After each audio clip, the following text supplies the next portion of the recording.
thought that the French down in New Orleans became very fond of the corn whiskey coming out of Bourbon County in the early 1800s. When a local grocery store decided to advertise the product as just bourbon whiskey, we are still using it today. Why does the world's best whiskey come from Kentucky? Some say it's the pure limestone-rich water. Others believe it's the fertile soil that grows the corn and grain. Some even say it's the weather. But if you look a little closer, it's the people that truly make the difference. So if I can keep doing this shot, that's great. All right, smile and say things, okay. Just like that, we got a match going. There's us ghosts and hobos around here, and occasional rat army marching through, that's about it. When it comes to bourbon, every distiller has a story. They come from all walks of life. Lawyer, geologist, contractor, army captain, banker, engineer, biologist, and businessman, just to name a few. My name's Andrew Buchanan. I'm with Hartfield & Company, and I'm bringing bourbon back to Bourbon County. I'm Clay Smith, Senior Head Distiller for Corsair Distillery, and we're here to make whiskeys the world has never seen. I'm John Pogue. I'm a sixth-generation distiller in the Pogue family. My family's been making bourbon and rye whiskey since 1876. I'm Carson Taylor, President and fifth-generation distiller at Kentucky Peerless Distilling Company here in Louisville, Kentucky. I'm Mary Beth, and this is Paul Tomaszewski, and we're with NB Rowland Distillery. I'm Steve Dean, seventh-generation distiller and co-founder of Limestone Branch Distillery. We're here bringing our family back to the distilling business. My name is Shane Baker, and I'm a third-generation distiller. And my name's Patrick Heist, and we're a Wilderness Trail Distillery. And we also started out as a band, so this has really got to work. These are the men and women that took a risk, dreamed a dream, or simply did what they were born to do. The result? Far beyond grain, water, charred oak, and time. New Riff Distilling is named because we are a new riff on an old Kentucky tradition. We are inspired by the great distilleries that came before us, but we are doing our own take on Kentucky bourbon and rye whiskey. As a new distillery, you have a lot of fear. Are we doing things right? And I'm very proud to say I think we are.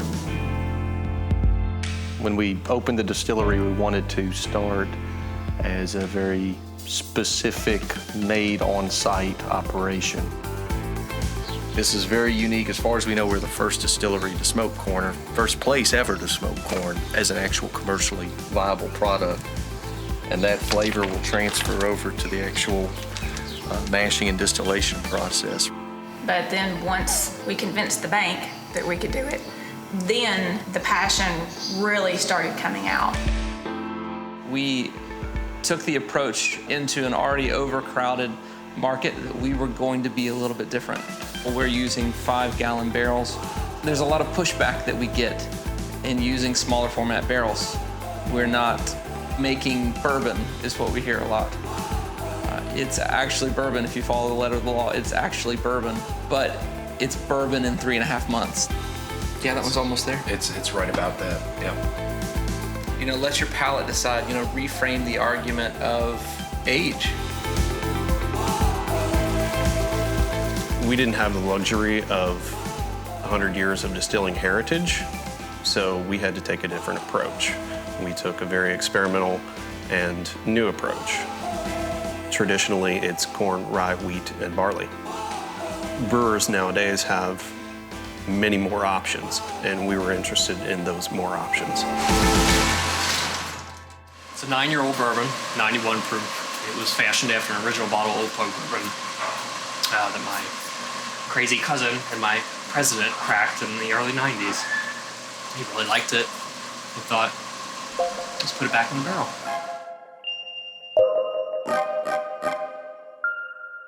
Everybody's working together here. Everybody knows every job. We don't have certain people that just do one thing. Pretty much everybody that works here now swung a hammer to build this. So it means a lot to us and everybody that works here for us.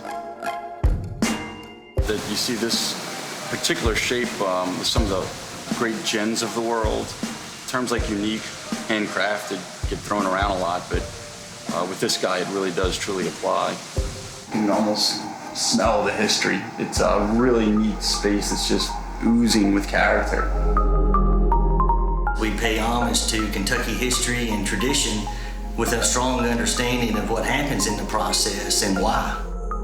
And we couple that tradition with a pretty high-tech scientific knowledge of the process, which we impart to other distilleries as well as our own. Slow down, it's so science has been waiting to bring you down. Prohibition interrupted our family's line. I always felt like it was an unwritten chapter in our family's history. So I wanted to start it back up, resurrect it again, and be able to pass it on to the next generation, and hopefully, 7 generations from now, this will just be a little hiccup. On the Kentucky Bourbon Trail Craft Tour, it's about more than spirits in a barrel. It's the journey behind it all. Here, you taste the struggle, hard work, and sleepless nights. It's their story in your glass. It's their passion you sip each and every time. And that is what makes them masters of MASH.